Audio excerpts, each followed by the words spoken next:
Hello achievers, आप सभी का लर्न 24 अकेडमी में स्वागत है। आज हम लेकर आए psychology test series part 2 model test paper second. इससे पहले भी हम एक फर्स्ट पार्ट डाल चुके हैं, ये सेकंड पार्ट है और हमारी कोशिश है कि आप इस साइकोलॉजी की अच्छे से प्रिपरेशन करें ताकि आपको 30 में से कम 25 से 26 का स्कोर ईजिली बन सके। फोकस हमारा जो है इन क्वेश्चन पर सिर्फ और सिर्फ आपको रोट मेमोराइजेशन या उसको रट्टा मारने का नहीं है, कंसेप्ट को समझाने का भी है। क्योंकि अगर आप कंसेप्ट समझ गए, जैसा कि अब या आजकल के कम्पिटिटिव एग्जाम्स में पैटर्न है कि हम अंडरस्टैंडिंग पे ना कि फैक्ट्स पे। ये अभी आप रीट में भी देख सकते हैं, जितना अच्छा पेपर उन्होंने सेट किया उसमें 6 से 7 क्वेश्चन सिर्फ कंसेप्ट में, और कंसेप्ट के ऊपर नीचे होने के कारण कई जो इंस्टीट्यूशन है उनकी आंसर किए उसमें भी डिफरेंस आ रहा है। इसके अलावा हमारी जो टेस्ट सीरीज चल रही है इस वक्त आप देख सकते हैं जनरल स्टडीज़ के ऊपर है, उसकी ऑलरेडी अवेलेबल है। अगर आप उसमें अच्छा परफॉर्म करते हैं तो आपकी परफॉर्मेंस के बारे में पता चल जाएगा। ज्योग्राफी में आप पढ़ लीजिए, क्योंकि हमने अब तक जो मटेरियल डाला है वो बहुत सिलेक्टिव मटेरियल है, और ये ध्यान रखिए कि आपके 2 महीने में ही पेपर है, खासतौर से फर्स्ट ग्रेड के एग्ज़ाम्स के। अगर आप इसको पढ़ लेते हैं तो मुझे अच्छे से यकीन है कि आप 120+ का स्कोर कर पाएंगे। आइए शुरू करते हैं psychology test series model test 2। आप फर्स्ट पेपर जरूर करिएगा अगर आपने अभी तक फर्स्ट नहीं किया है, क्योंकि वो आपकी बहुत मदद करेगा। इंक्लूसिव एजुकेशन, देखिए बहुत वर्ड ये पूछा जाता है, यानी समावेशी शिक्षा क्या है, इससे क्या अभिप्राय है। तो कुछ ऑप्शन 1 देख लेते हैं। EWS कोटा भी made available only in government schools. Second, students with disability should be placed in special schools only English be taught in government schools. All children irrespective of the abilities be provided quality education. यानी EWS आर्थिक रूप से कमजोर वर्ग कोटा केवल सरकारी स्कूलों में उपलब्ध कराया जाए। विकलांग छात्रों को केवल विशेष स्कूलों में ही रखा जाना चाहिए। 3, सरकारी स्कूलों में सिर्फ अंग्रेजी पढ़ाई जाए। 4, सभी बच्चों को उनकी क्षमताओं के बावजूद गुणवत्तापूर्ण शिक्षा प्रदान की जाए। देखिए इसका आंसर तो आप दीजिएगा, लेकिन एक चीज़ मैं आपको पहले बताता हूँ। जो सेकंड ऑप्शन ही है, विकलांग छात्रों को केवल विशेष स्कूलों में रखा जाए, गवर्नमेंट का एम्फेसिस है, और गवर्नमेंट का रिसर्च भी बताती है कि जो डिसएडवांटेज स्टूडेंट्स हैं या मेंटली रिटार्डेड स्टूडेंट्स हैं उनके लिए अलग स्कूल बनाना है, ना कि विकलांग छात्रों के लिए। लेकिन उनके लिए भी एक कंसेप्ट ये है कि जहाँ तक हो सके उनको जो मेन स्कूल है उसी में एजुकेशन दी जाए, ताकि दूसरे बच्चे जो है उनके लिए भावना जागृत कर सकें। क्योंकि दिव्यांग और अगर नॉर्मल बच्चे एक ही स्कूल में पढ़ेंगे तो आपस में सिंपैथी डेवलप होती है, जो कि हो सकता है कि जब दिव्यांग उस मेन स्कूल के अंदर ना हो, उनके सिर्फ स्पेशल स्कूल्स के अंदर हो, तो वो सिंपैथी या वो इंटरेक्शन कभी डेवलप ना हो पाए। लेकिन इसका मतलब ये नहीं कि स्पेशल स्कूल बनाए नहीं जाएंगे। मेन पर्पज़ है किसी तरह से इंक्लूसिव बनाया जाए एजुकेशन को। हालांकि यहाँ पर इसका ऑप्शन ये नहीं है जो मैं आपको बता रहा हूँ। तो अब आप ऑप्शन बताइए क्वेश्चन 1 का कि इंक्लूसिव एजुकेशन या समावेशी शिक्षा से क्या अभिप्राय है। इसका ऑप्शन है 4, इसका सही आंसर है। सही बच्चों को उनकी क्षमता के बावजूद गुणवत्तापूर्ण शिक्षा प्रदान की जानी चाहिए। ये अब इसमें क्या, जो चौथा ऑप्शन है इसमें दोनों चीज़ें हैं कि अगर हो सके तो उनको मेन स्कूल में ही एजुकेशन प्रोवाइड की जाए, लेकिन अगर वहाँ पर प्रॉब्लम्स आ रही है और उसके साथ वो बच्चे कोप अप नहीं कर पा रहे, मतलब कि नॉर्मल बच्चे ज़्यादा तेज़ी से आगे बढ़ रहे हैं, ज़्यादा सीख रहे हो, तो जो इससे क्या हो सकता है कि जो स्पेशल चिल्ड्रंस हैं उनमें हीन भावना पैदा हो सकती है, तो इसलिए उनके लिए स्पेशल स्कूल बनाया जाता है। ये एक इसमें एक फैक्ट है और फिर उसके बाद उसकी रीजनिंग दी हुई है, और आपको बताना है कि दोनों सही हैं कि एक सही है कि दोनों सही है। तो ऑप्शन देख लीजिए, इंग्लिश में देख लेते हैं फिर हिंदी में देख लेंगे। While teaching a teacher should use a variety of ways to represent the context of teaching. ठीक, teachers need to adapt their pedagogy to suit the diverse needs of learners. अब ये हिंदी में देख लेते हैं। अध्यापन करते समय शिक्षक को शिक्षण के संदर्भ को दर्शाने के लिए विभिन्न तरीकों का उपयोग करना चाहिए। रीज़न, शिक्षकों को अभ्यर्थियों की विविध आवश्यकताओं के अनुरूप अपने शिक्षा शास्त्र को अनुकूलित करने की आवश्यकता है। अब देखिए ये पूरा फैक्ट नहीं है, ये एक तरीके से अंडरस्टैंडिंग बेस है। अब हम देख चुके हैं कि 2 क्वेश्चन जो है वो पूरे अंडरस्टैंडिंग बेस हैं। तो अब आपको ध्यान ये रखना है कि आपको सिर्फ और सिर्फ साइकोलॉजी को मगअप नहीं करना है, यानी उसको रट्टा नहीं मारना, बल्कि उसको समझना है। इसका सही आंसर बताइए और फिर हम देख लेते हैं सही आंसर। इसका सही आंसर फर्स्ट, ए और आर दोनों सही है। ठीक है, शिक्षक को शिक्षण के संदर्भ को दर्शाने के लिए विभिन्न तरीकों का उपयोग करना चाहिए। मल्टीपल वेज ऑफ टीचिंग, यानी पिक्चर से, तस्वीरों से सिखाया जाए, बोला जाए, एक्ट करके दिखाया जाए। लेकिन टीचर को पढ़ाते वक्त ये भी ध्यान रखना चाहिए कि जो भी तरीका वो अपना रहा है वो उन बच्चों के जो सीखने का तरीका है उससे मैच करे। क्योंकि कई होते हैं जिनको बोल के पढ़ना चलता है, कईयों को एक्टिंग के थ्रू अच्छा लगता है, कईयों को पिक्चर्स के थ्रू अच्छा लगता है, तो इस तरीके से ये रहता है। तो इसका जो सही आंसर है first. Question third, a child is facing regular difficulty in writing. She also experiences challenge in formation of alphabets and spacing of words. These characteristics hints towards which of the following learning disability. एक बच्चे को लिखने में नियमित कठिनाई का सामना करना पड़ा है, उसे अक्षरों के निर्माण, शब्दों के अंतर में भी एक चुनौती का अनुभव होता है। ये विशेषता निम्न में से किस अधिगम अक्षमता की ओर संकेत करती है? ये भी बहुत रीट में काफ़ी पूछा गया था। फर्स्ट है इसका ऑप्शन डिस्लेक्सिया यानी पठन वैकल्य, दूसरा डिस्ग्रेफिया यानी आलेख वैकल्य, तीसरा डिस्कैल्कुलिया यानी गणन वैकल्य, और fourth attention deficit hyper activity disorder ध्यान व अति सक्रियता विकार। और मुझे लगता है इसमें जो हिंदी का ऑप्शन है वो ज़्यादा मैच करता है, आसानी से मैच करता है। जनरली क्या होता है इंग्लिश के ऑप्शन बहुत आसानी से मैच करता है, ये हिंदी का मैच करता है। तो इसका सही आंसर है डिस्ग्रेफिया यानी आलेख वैकल्य। Question 4, to cater to individual differences among the students, a teacher should use standardized instruction method and uniform ways of assessment, use a variety of pedagogical approaches and mean of assessment, use uniform pedagogy to ensure memorization, focus on summative assessment, increase the number of paper pencil tests and focus on record. छात्रों के बीच व्यक्तिगत विभिन्नताओं को पूरा करने के लिए एक शिक्षक को चाहिए मानकीकृत निर्देशात्मक विधियों और मूल्यांकन के समान तरीकों का उपयोग करें, विभिन्न शैक्षणिक उपागमों और मूल्यांकन के साधनों का प्रयोग करें, रटन आधारित अधिगम को निर्धारित करने के लिए एक रूप शिक्षक शास्त्र का इस्तेमाल करना और योगात्मक आकलन पर बल देना, पेपर पेंसिल टेस्ट की संख्या बढ़ाएं और पुनः स्मरण पर ध्यान दें। तो इसका सही आंसर है, मैं आपको ये बताऊं कि इसको क्यों यूज़ किया जा रहा है, मैं पूरे क्यों बोल रहा हूँ ताकि आपको अंडरस्टैंडिंग आए। इसका सही आंसर है second, use a variety of pedagogical approaches and mean of assessment यानी विभिन्न शैक्षणिक उपागमों मूल्यांकन के साधनों का प्रयोग करें। आपको सारे ऑप्शन पढ़ाने का मतलब ये नहीं कि इसमें कोई टाइम कंज्यूम या आपका टाइम बिगाड़ना है। इसका पर्पज़ ये है कि आपको हर एक चीज़ को समझाने की कोशिश भी है। मैं ये तो क्या क्वेश्चन का आंसर आपको फटाफट बता जाऊँगा, लेकिन होगा ये कि इससे आपको मनोविज्ञान नहीं समझ में आएगा, क्योंकि अब क्वेश्चन जो आता है वो अंडरस्टैंडिंग बेस ज़्यादा आता है, फैक्ट्स बेस कम आता है। फैक्ट्स बेस पे क्या आप 20 से 23 या 24 तक आप स्कोर कर सकते हो अगर आप क्योंकि बहुत ज़्यादा डिफिकल्ट साइकोलॉजी नहीं आती है। आप ये टीचर्स के एग्जाम में देखेंगे तो साइकोलॉजी कोई बहुत डिफिकल्ट नहीं आपको लगती होगी, लेकिन बहुत डिफिकल्ट नहीं आती है। आप आराम से थोड़ा ढंग से पढ़ के जाएंगे तो 22 से 23 के बीच में 24 तक आप स्कोर कर सकते हैं। लेकिन अगर उस स्कोर को आपको 28 तक पहुँचाना है यानी 4 क्वेश्चन ही आपको ले जाना है, तो आपकी अंडरस्टैंडिंग बहुत क्लियर होनी चाहिए। अगर आप 28 स्कोर करना चाहते हैं, हो सकता है 30 भी स्कोर कर जाएंगे आसानी से, लेकिन मैं आपको बता रहा हूँ 28 आप इजीली स्कोर कर सकते हैं अगर आपकी अंडरस्टैंडिंग अच्छी होगी। तो 3 से 4 क्वेश्चन ऐसे होते हैं जो सिर्फ और सिर्फ अंडरस्टैंडिंग बेस होते हैं। तो विच of the following is an essential characteristics of creativity? 1 divergent thinking, 2 impulsiveness, 3 concentration in thought, 4 convergent thinking. एक अपसारी चिंतन, आवेगशीलता, सोच में केंद्रीकरण, अभिसारी चिंतन। आप ये बताइए सेंट्रेशन इन थॉट किसने कमेंट सेक्शन में बताइए सेंट्रेशन थॉट का जो कंसेप्ट था वो किसने दिया था। ये जो चीज़ें होती है ना, आप जो हमेशा क्रॉस में याद करने की कोशिश करते हैं, जैसे आप इम्पल्सिवनेस पढ़ रहे हैं और आपको दूसरा सेंटेंस है कि सेंट्रेशन थॉट पढ़ रहे हैं, तो ये किसने दिया था? भले इम्पल्सिवनेस हो इसका सही आंसर, मान लीजिए मैंने आंसर बताया नहीं है, खैर मैं बताऊँगा, लेकिन आप इसी सेकेंड पढ़ेंगे तो आपको हमेशा एग्जाम में भी याद रहेगा। तो इसका आंसर है बेसिकली फर्स्ट डाइवर्जेंट थिंकिंग यानी अपसारी चिंतन। ये रीट में पूछा था।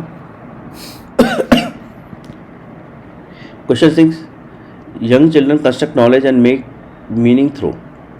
मैं आपको जिस तरीके से क्वेश्चन करा रहा हूँ उसी तरीके से अगर आप कमेंट करेंगे, अपना आंसर बताएंगे, आपको मैं यकीन दिलाता हूँ आप आराम से 28 नंबर तक, 30 में से 28 नंबर साइकोलॉजी में स्कोर करेंगे। छोटे बच्चे ज्ञान का निर्माण करते हैं और अर्थ किस प्रकार बनाते हैं? First active exploration, second play, third active on materials experimenting, fourth interaction with peers and adults यानी पदार्थों पर क्रिया और प्रयोग पर सक्रिय पहला सक्रिय अन्वेषण से, दूसरा खेल द्वारा, तीसरा पदार्थों पर क्रिया और प्रयोग पर सक्रिय। चौथा साथियों और वयस्कों के साथ सहभागिता द्वारा। तो इसका सही आंसर है ऑल 4, जो जितने सभी। ऑप्शन 4 इसका बिल्कुल ठीक है। फर्स्ट, सेकंड, थर्ड, फोर्थ सभी ठीक है। एक्टिव एक्सप्लोरेशन यानी सक्रिय अन्वेषण और खेल तो है ही बच्चों का। एक्टिव ऑन मटेरियल, वो कभी देखना बच्चे चीज़ों को तोड़ मोड़ते रहते हैं और बच्चे सवाल भी पूछते हैं बड़ों से, दोस्तों से, आपस में डिस्कशन भी करते हैं। Question 7, to help children memorize the 4 numbers, a teacher suggested students to divide 10 digits of 4 numbers into 3 to 4 smaller units and then remember. The strategy suggested by teacher here is called.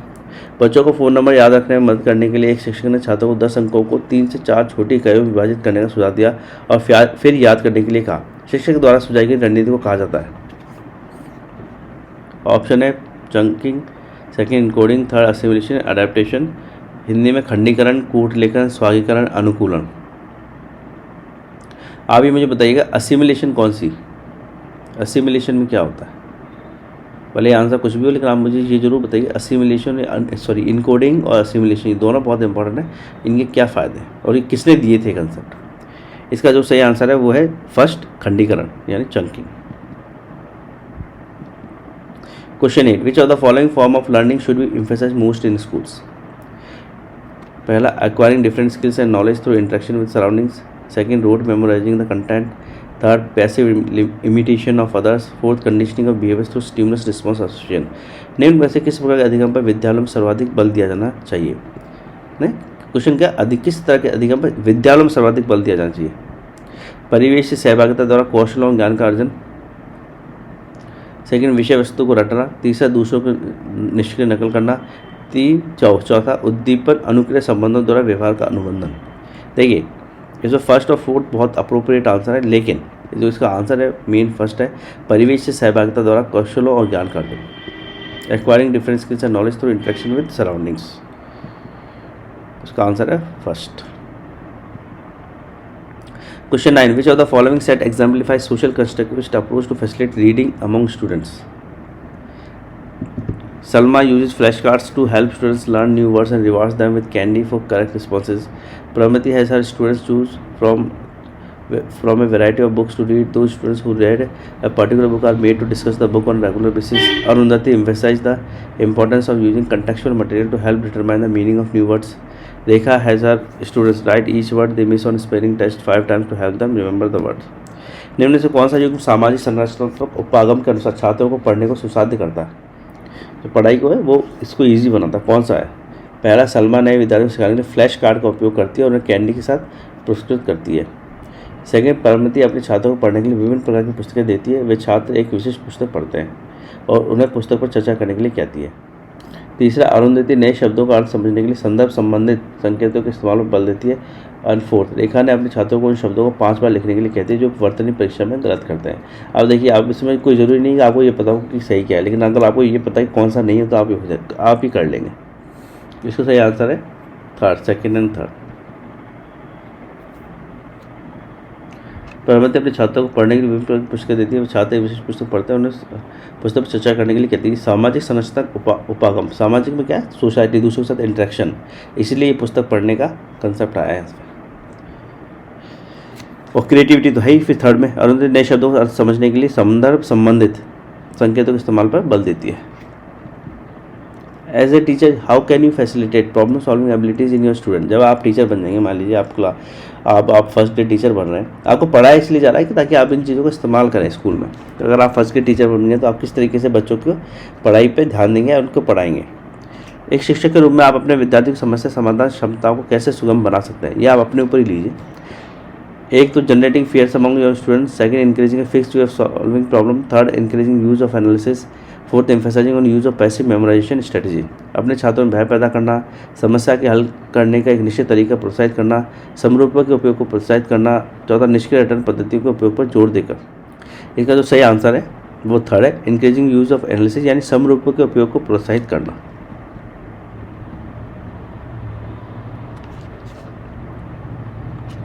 हमेशा analysis, जो teachers होते हैं उनको हमेशा analysis पहला और दूसरा कि जो भी आप सिखा रहे हैं उसको रियल लाइफ में कैसे इस्तेमाल किया जा सकता है। अगर आप ये सिखा देंगे तो बच्चों को वो चीज़ें हमेशा याद रहेंगी। विच of the following will result in facilitation of meaningful learning. अच्छा, तो मैंने पहले ही दिया। Promoting decontextual learning in the classroom, encouraging multiple ways of working at problem, encouraging rote learning, copying answer written by teacher and blackboard। खैर पता ही है आपको, लेकिन किसके परिणाम स्वरूप सार्थक अधिगम की सुविधा होगी। किसी समस्या पर विचार करने के कई तरीकों को प्रोत्साहित करना, जो अभी हम बात कर रहे थे एनालिसिस। ये एनालिसिस ही है। देखिए सारे क्वेश्चन ज़्यादातर आप देखेंगे ये सब समझने के क्वेश्चन है, इनमें कोई रट्टा मारने का कुछ नहीं था। 11 से आप समझिए 4 से 5 क्वेश्चन सिर्फ समझने की बेसिस पर है। Students are likely to experience the emotion of dash when they attribute internal factors to explain the success at task।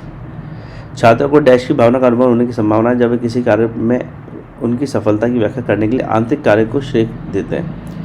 पहला शेम, दूसरा एंगर, तीसरा प्राइड, चौथा एंजाइटी यानी शर्म।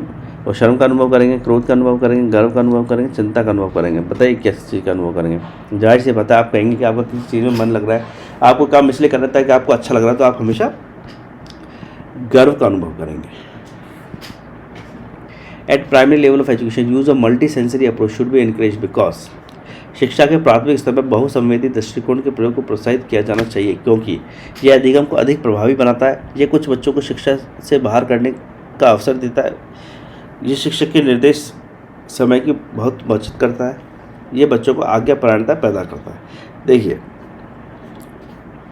अब ऐसा लगता है कि आज्ञापरायणता तो हमारे मतलब समाज का हिस्सा है, लेकिन ये मेन लर्निंग का हिस्सा नहीं है। लर्निंग का हिस्सा हमेशा क्वेश्चन करना है। कभी आज्ञापरायणता नहीं कि सामने से बोल दिया और दूसरे सुन लिया। लर्निंग का जो मेन पर्पज़ है वो ये है कि आप जब सामने वाला बताए तो आप उससे क्रॉस क्वेश्चन करें कि आप सही है कि गलत है ना। तो 8 primary level of use multi sensory approach should be encourage because it makes learning more effective. It gives opportunity to exclude certain children from education. It saves lot of instruction time of teacher. It leads to docility among children. इसका सही answer है first, यह अधिगम को अधिक प्रभावी बनाता है। It makes learning more effective. Question 14, children often form alternative conception misconception about various concept. Which of the following statement is not correct in this context. बच्चे अक्सर विभिन्न संकल्पों के बारे में वैकल्पिक कल्पनाएं भ्रांतियां बनाते हैं। इस संदर्भ में निम्न से कौन सा कथन सही नहीं है। अब इसमें देखिए, इसमें पूछा नॉट करेक्ट। ये क्वेश्चन बहुत इंपॉर्टेंट होता है। बहुत से लोग कंफ्यूज होते हैं नॉट करेक्ट और करेक्ट में। वो क्या, नॉट करेक्ट के हिसाब, वो करेक्ट के हिसाब से ऑप्शन दिए जाते हैं और नॉट करेक्ट के हिसाब से क्वेश्चन पूछा होता है। इन चीज़ों को हमेशा ध्यान रखिएगा, कौन सा सही नहीं है या नॉट करेक्ट। ये आपका अगर 2-3 बार आ गया तो आपको एक बार क्वेश्चन तो जरूर गलत करा देगा अगर आपने ध्यान नहीं रखा तो। इसलिए ये बहुत जरूरी है कि इन पर आप ध्यान रखें। तो इसका option alternative conception misconception form by student should be highly discouraged by the teacher. शिक्षकों द्वारा छात्रों द्वारा बनाई गई वैकल्पिक संभावना भ्रांतियों को सख्त रूप से हतोत्साहित किया जाना चाहिए। Second, formation of alternative conception misconception is very natural among children as well as adults. बच्चों और वयस्कों में वैकल्पिक संभावना और भ्रांतियों का बनना बहुत स्वाभाविक है। 3, ये बिल्कुल सही है। सेकंड कि भाई बहुत स्वाभाविक है। संकल्पना जो कंसेप्ट मिसकंसेप्ट बनाते हैं, हम किसी चीज़ के बारे में सोचते हैं, गलत भी सोच लेते हैं, सही भी सोच लेते हैं, तो ये बहुत ही स्वाभाविक है, नेचुरल है, हमारी बनती हैं। तीसरा, a teacher should definitely attend to these alternative conception misconception as they are significant process of teaching learning। एक शिक्षक को निश्चित रूप से इन वैकल्पिक संभावना और भ्रांतियों पर ध्यान देना चाहिए, क्योंकि ये शिक्षण अधिगम की प्रक्रिया में महत्वपूर्ण है। जाहिर सी बात है, जो भी बच्चा कर रहा है क्लास के अंदर, वो अगर टीचर अच्छे से सुनेगा, ध्यान देगा, तो वो चीज़ सीख सकता है कि बच्चे को किस तरीके से सिखाया जाए। Option 4, alternative conception misconception are not always baseless, rather These represent children's intuitive ideas about world around them। वैकल्पिक संभावना भ्रांतियाँ हमेशा निराधार नहीं होती हैं, बल्कि ये बच्चों को अपने आसपास की दुनिया के बारे में सहज ज्ञान को दर्शाती हैं। अब इसमें आप देखिए सेकंड, थर्ड एंड फोर्थ सही है, लेकिन हमें पूछा क्या है, नॉट करेक्ट। तो इसका आंसर है फर्स्ट।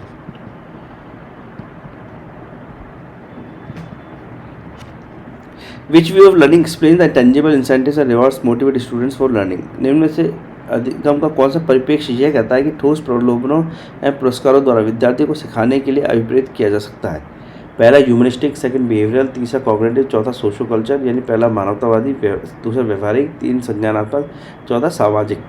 अब आप इसमें सही आंसर तो बताएंगे, लेकिन आप हर एक पे एक वो भी लिखेंगे, ह्यूमनिस्टिक किसने दिया था, कॉग्निटिव किसने दिया था, सोशो कल्चर किसने दिया था, इनके प्रोपाउंडर कौन थे, ताकि आपको और ज़्यादा अच्छे से ये चीज़ें समझ में आए। तो इसका सही आंसर व्यवहारिक बिहेवियर, क्योंकि इसी में जो होते हैं रिवॉर्ड्स दिए जाते हैं। जब भी कोई बिहेवियर करेगा, जैसे मान लो अगर कोई कबूतर है या चूहा है, वो लीवर को दबाएगा या बटन दबाएगा तो उसको खाना आएगा। तो खाना क्या है? टेंजिबल है, ठोस प्रलोभन एंड पुरस्कार।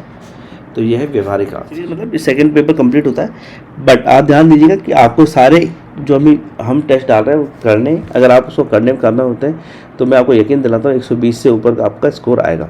Thank you.